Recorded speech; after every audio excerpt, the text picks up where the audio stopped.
बिस्मिल्लाहिर्रहमानिर्रहीम। अस्सलाम वालेकुम वरहमतुल्लाहि वबरकातुहू। उम्मीद है कि आप सब खैर वाफियत से होंगे और अल्लाह रब्बुल इज़्ज़त से दुआ है कि अल्लाह रब्बुल इज़्ज़त आपको बहुत सारी खुशियाँ अता फरमाए। वीडियो को स्किप ना कीजिएगा क्योंकि एक बहुत ही अच्छी बात बताने लगी हैं जो दुनिया में भी आपको फ़ायदा देगी और आखिरत में तो इतना ज़्यादा अजर मिलेगा जिसका कोई अंदाज़ा ही नहीं लगाया जा सकता। एक मरतबा सहाबा करम रिज़वानुल्लाहि ताला अलैहिम अजमईन ने आप सल्लल्लाहु अलैहि वसल्लम से अर्ज़ की कि या रसूलुल्लाह सल्लल्लाहु अलैहि वसल्लम, दुनिया का सबसे ज़्यादा अक्लमंद तरीन इंसान कौन सा है? आप सल्लल्लाहु अलैहि वसल्लम ने फरमाया कि दुनिया का अक्लमंद तरीन इंसान वो है, कामयाब इंसान वो है जो दुनिया में रहते हुए आखिरत की फ़िक्र में लगा रहे, यानी कि वो अपनी ज़िंदगी में आखिरत के लिए नेक अमाल करे। तो आप सल्लल्लाहु अलैहि वसल्लम ने फरमाया कि वो बंदा ना अक्लमंद तरीन इंसान है। एक मरतबा आप सल्लल्लाहु अलैहि वसल्लम ने सहाबा करम रिज़वानुल्लाहि ताला अलैहिम अजमईन से फरमाया कि मेरे सहाबा, मैं आपको बताऊं कि दुनिया में सबसे ज़्यादा अजीम घर, सबसे ज़्यादा शान व शौकत वाला घर कौन सा है, नेक घर कौन सा है? सहाबा ने अर्ज़ की, या रसूलुल्लाह सल्लल्लाहु अलैहि वसल्लम, ज़रूर बताइए।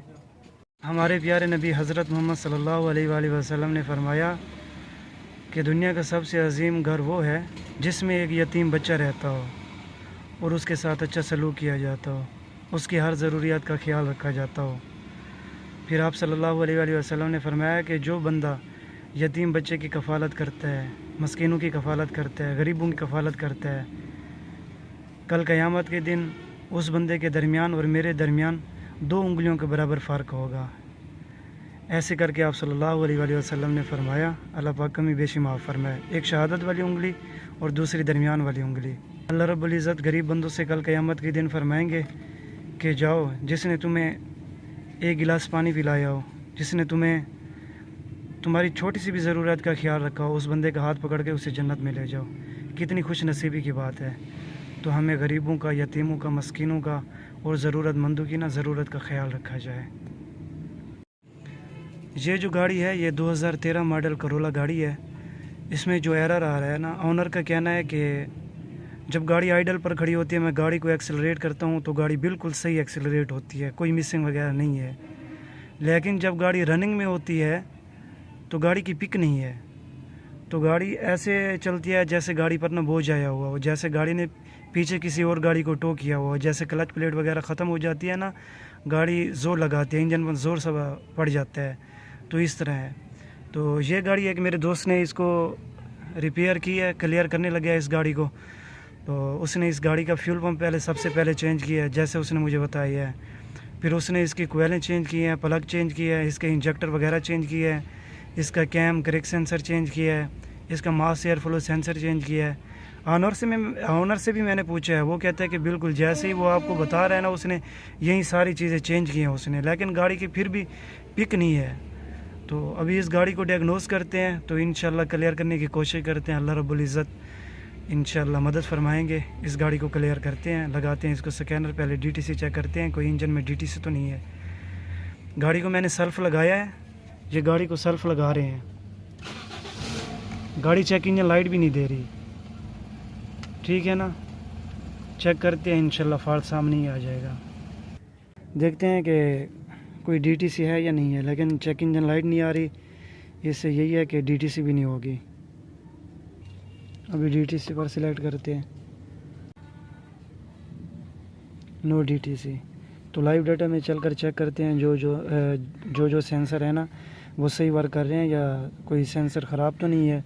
बाद दफ़ा सेंसर थोड़ा बहुत ख़राब होता है तो वो क्या कहते हैं, डीटीसी नहीं देता, लेकिन वो मसला करते हैं, गाड़ी रेस नहीं लेती, ये चेक इंजन लाइट नहीं देती। गाड़ी को अभी हम सल्फ़ लगा रहे हैं, जो डीटीसी एनालाइज में थी लाइव डाटा में वो हमने सिलेक्ट कर लिया है। गाड़ी स्टार्ट हो गई है, ठीक है ना। ऑनर ने इसका बैटरी का टर्मिनल डिस्कनेक्ट किया था, जिसकी वजह से ना जो इसके आरपीएम है ना वो डाउन है।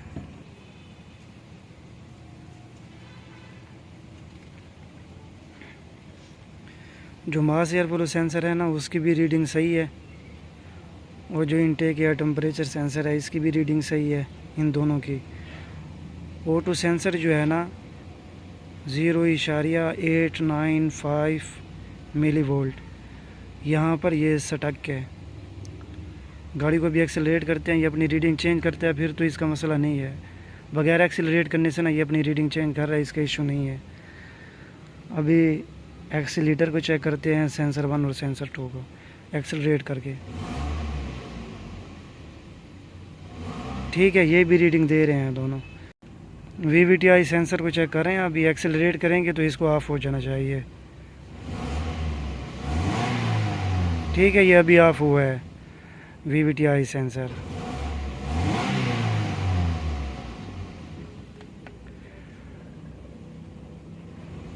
और जो इंजेक्टर हैं वो भी सही वर्क कर रहे हैं, इनमें भी 19-20 नहीं है।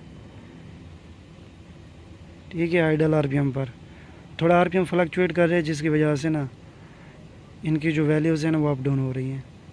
ये केन सेंसर है और ये क्रिंक सेंसर है। ठीक है, हमने ना ये दोनों सेंसर के कहते हैं रिप्लेस कर दिए। अभी गाड़ी को रोड टेस्ट करते हैं, गाड़ी क्या अब सही है या गाड़ी वही इशू कर रही है।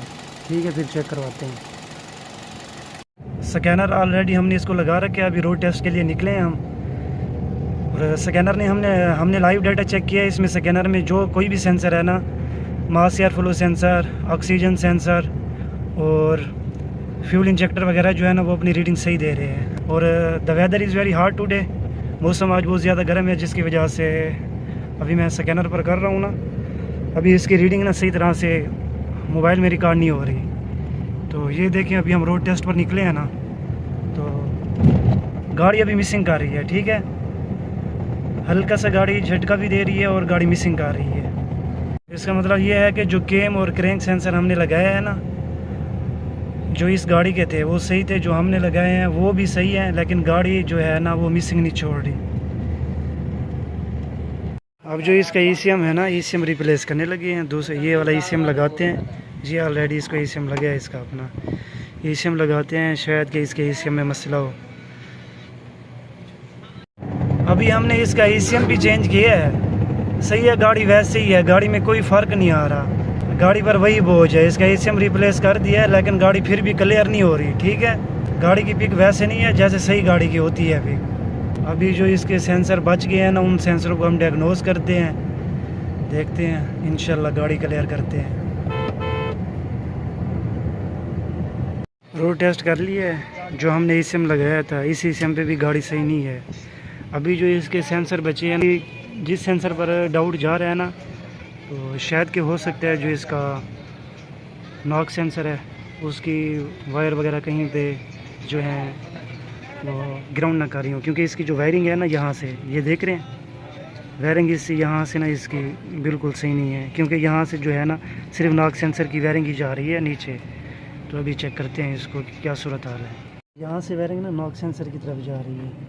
ये वाली जो वायर है ये क्रिंक सेंसर की है, और ये वाली जो वायर है ये इसके नॉक सेंसर की है। ठीक है, ये जो है ना इसके नॉक सेंसर का ग्रिप है, ये इसके नॉक सेंसर का ग्रिप है। दोनों तरफ से ना इसकी जो वायरिंग है ना बिल्कुल ओके है। मल्टीमीटर को हमने बीप पर स्टेबल कर दिया है। नॉक सेंसर की जो वायर है ना बड़े ग्रिप से जा रही है नॉक सेंसर की तरफ, तो नॉक सेंसर का ग्रिप जो वायरिंग से है ना वो हमने रिमूव कर दिया हुआ है। इसकी वाइट वायर में लगाते हैं, ECM तक चेक करते हैं ये दोनों वायरें ECM तक सही है या ब्रेक तो नहीं है। लगाओ, ECM तक ये वायरें होंगी ठीक है ना, ये बीप दे रहा है। दूसरी में लगाओ, ठीक है, दोनों वायरें माशाल्लाह से ओके है, मतलब कि टूटी हुई नहीं है। अगर ये वायरें रास्ते में कहीं से ब्रेक होती तो नॉक सेंसर का कोड बन जाता। अभी हमने इसके नॉक सेंसर का ग्रिप जब हमने डिस्कनेक्ट किया है तो हमने एक और चीज़ देखी, हमने इसको यहाँ से जो पकड़ा है ना, ऊपर से ना हमें ऐसे मूवमेंट दिखाई दी है। ठीक है, मैं अभी आपको दिखाने की कोशिश करूँगा। ये शायद आपको नॉक सेंसर नज़र आ रहा हो, ये देख रहे हैं, ये सामने से इधर से नॉक सेंसर है ना, जो ग्रिप को हिला रहे हैं हम, मूव कर रहे हैं, तो ये जो नॉक सेंसर है ना ये लूज़ है। ये देख रहे हैं, ये जो नॉक सेंसर है ना, जहाँ पर इसका 12 का नट लगा है, वो जो जगह है ना वो लूज़ है। ये देख रहे हैं, ये मूव कर रहा है, नज़र आ रहा है ना, ये मूव कर रहा है, ये उसका कनेक्टर है। इसको टाइट करते हैं, इंशाल्लाह फिर रोड टेस्ट करते हैं, गाड़ी क्लियर होगी। सेंसर अल्हम्दुलिल्लाह से हमने इसका टाइट करके लगा दिया है, अभी रोड टेस्ट कर रहे हैं, तो अल्हम्दुलिल्लाह गाड़ी ओके है माशाल्लाह से, गाड़ी में मिसिंग वगैरह अब कुछ भी नहीं है।